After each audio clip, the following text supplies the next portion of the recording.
evening. On my way here, I prayed, God, let this be the last time I preach in a suit. We'll see. That's why I chose Grace City. I was born and raised up in a good Christian family. I had a mom who always prayed for me, and so Satan didn't stand much of a chance against me.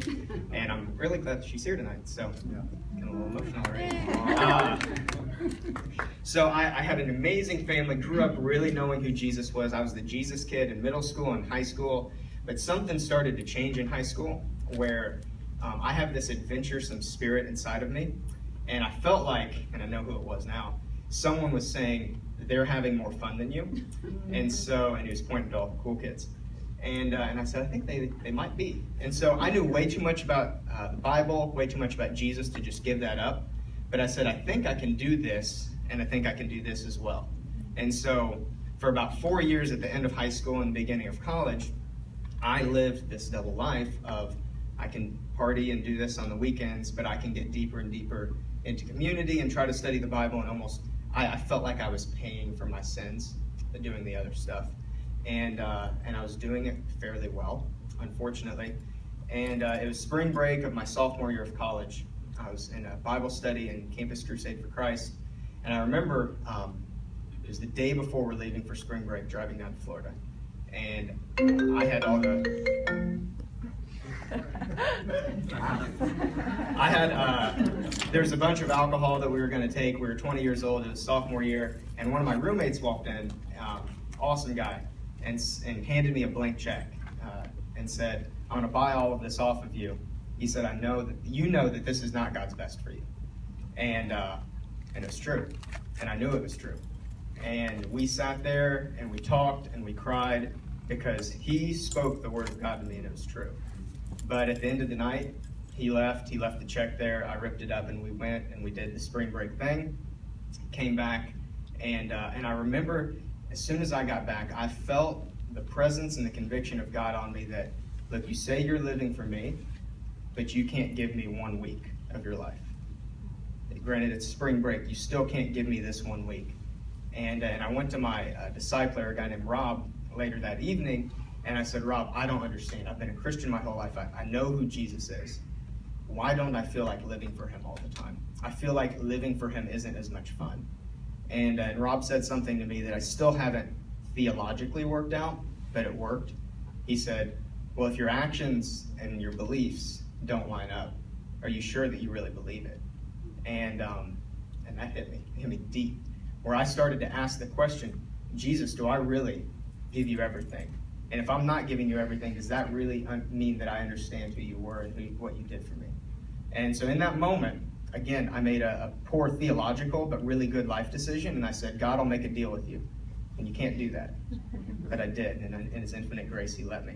I said, God, I'm going to give up this, I'm going to give up that, I'm going to give up that. I'm going all in for you right now. But you better make it fun. And in God's infinite grace, seriously, so much grace, the next 6 months of my life were the most adventurous, fun months that I've ever lived.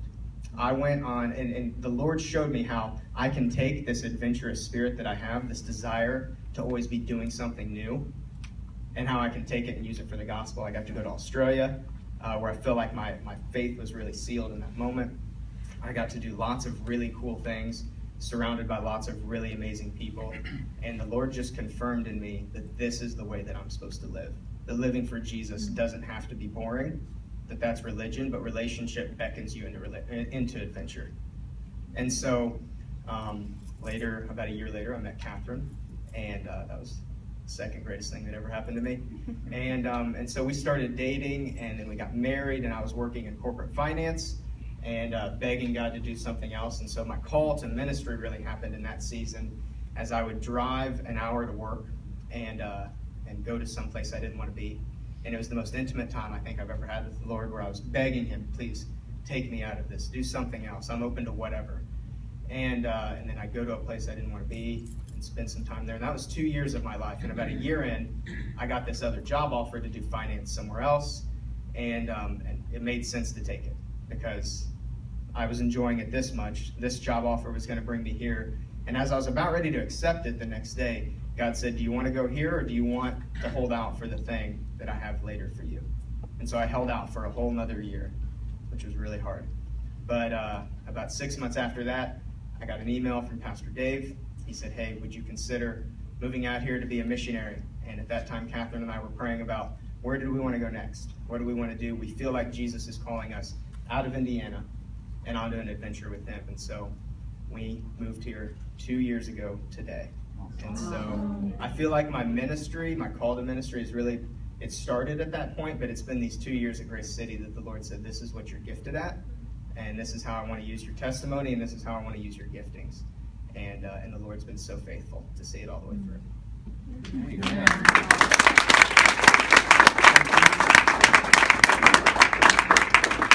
And we also have Imari Woods.